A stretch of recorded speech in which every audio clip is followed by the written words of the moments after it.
Greetings to you. I'm Keith Massey. I teach Latin at a public high school, but I wasn't always a school teacher. For 4 years after 9/11, I was an Arabic linguist at the top secret National Security Agency.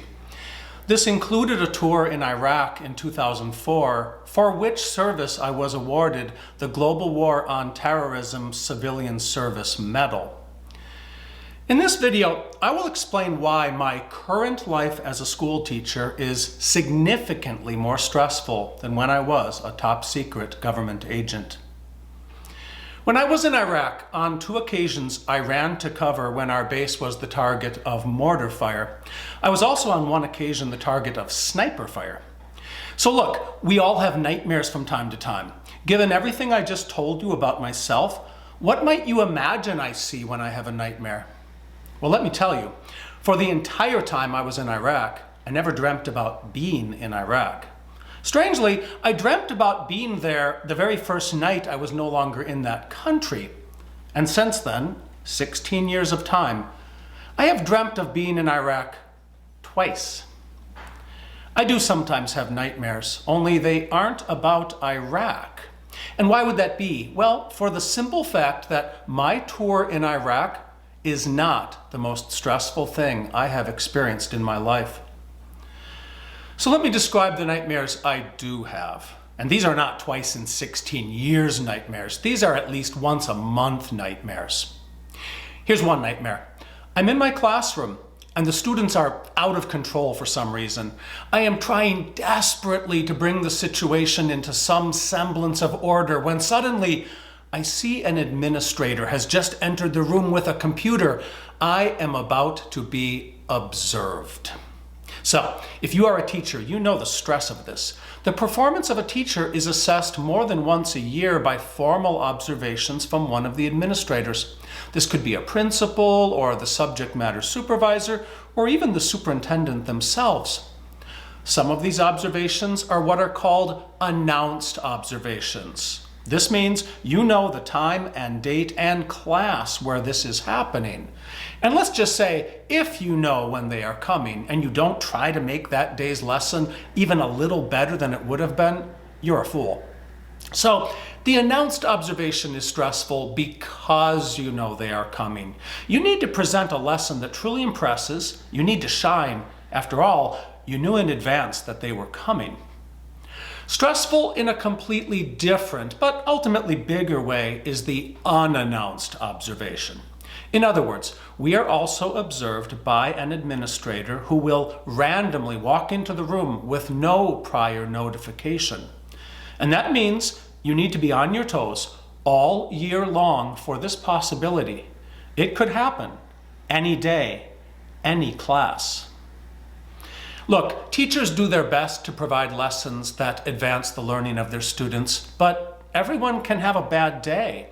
And that means we live in the constant terror that an unannounced observation could potentially happen when we are having a very bad day.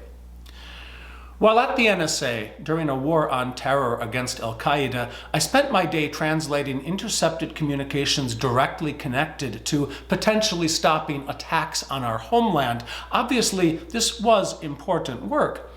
But I did that work without ever worrying that maybe today was the day my boss was going to randomly sit down next to me and watch me work for an hour.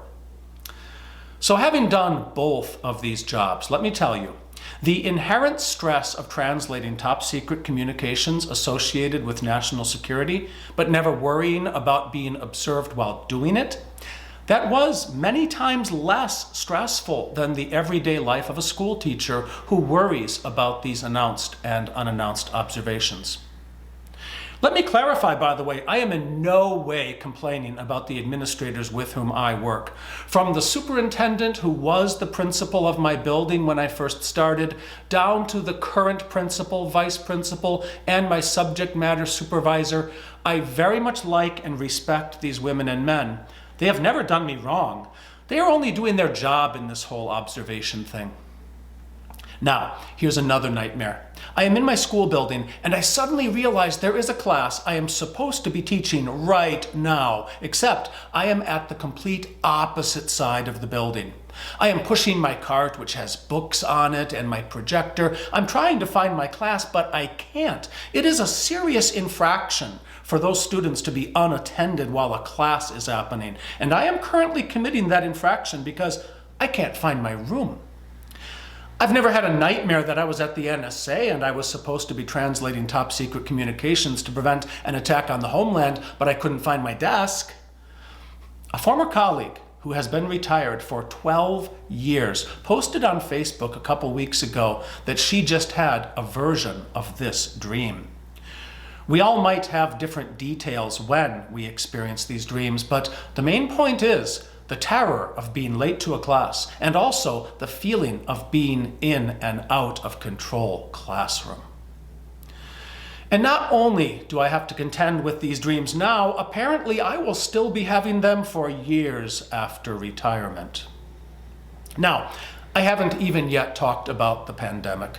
Starting back in the spring in a total lockdown and continuing now with hybrid education, but with the looming threat of another lockdown, teachers are simply exhausted. We are trying to work through this impossible situation the same as everyone else. And I know a lot of people have simply been out of work because of the pandemic. And for that reason, I very much appreciate that I still have a job. And at least as of the time of this recording, my school has resumed and continues offering in-school instruction for those students who choose to be there for hybrid education. But those of us teaching once again in our buildings during a pandemic, we certainly experience some additional stress associated with whatever risk this entails. I've experienced my vocation as a teacher to be infinitely more rewarding than my stint as a top secret employee. I know I have done enormous good in my teaching career. And so, despite all the stress, I do continue to look forward every day to the opportunity to make the world a better place through this noble profession. But for the record, the job of a teacher overall was already pretty high on the list of stressful jobs before the pandemic. It's more so now, and that is why I remain, any given night, a lot more likely to have a nightmare about a bad day in the classroom than one in which I am back in a war zone.